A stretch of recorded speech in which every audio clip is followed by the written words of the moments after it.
Oh, the battle for the mind. You see, if the enemy can occupy your mind, then he can defeat you. And of course, we know that that is his objective. He will defeat you. He'll defeat you in a lot of ways. He'll cause you to just be weary. He'll cause you to be fatigued in ministry. He'll cause you to be discouraged.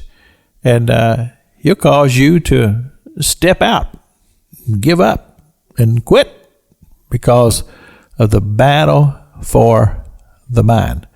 The mind is something that we can take control of if we choose to.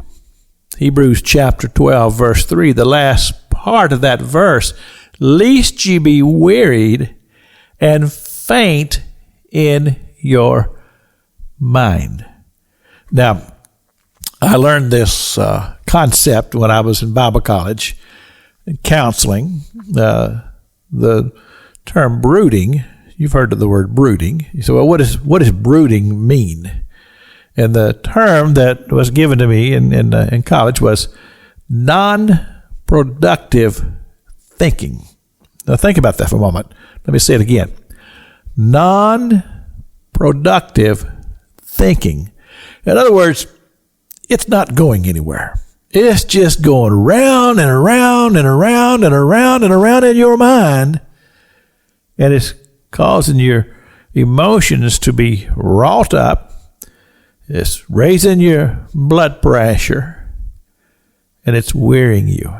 It's just wearing you out. You're just become fatigued because the more that goes on, the longer that goes on, the more it's able to dominate you in such a way that it would just seem to be hopeless. And see, whenever the enemy, and I'm talking about the devil himself, can take away hope, then he can bring you into his dominion of despair, and he can cripple you. Many a person has left the ministry because of this. There are people who've given up on family. There are people who've left occupations because they could not deal with their own mind and bring it into captivity. You say, well, how do you do this? Well, every time I think about this, I think about the Spear family, a gospel singing group that used to sing a song that says, write a message to the devil on the bottom of your shoe. And they said, the devil, you're a liar, you're a thief. You say, well, how does that work?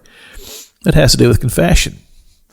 You see, I confess that I am a follower and a believer of Jesus Christ. And I confess that he is Lord of all things, and that he who is with me is stronger than he is against me. Devil, you are a liar and a thief, and I command you back to the pits of hell.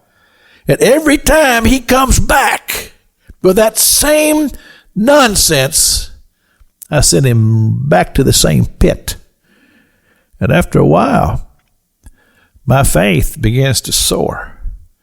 And the devil says, well, maybe I won't go today.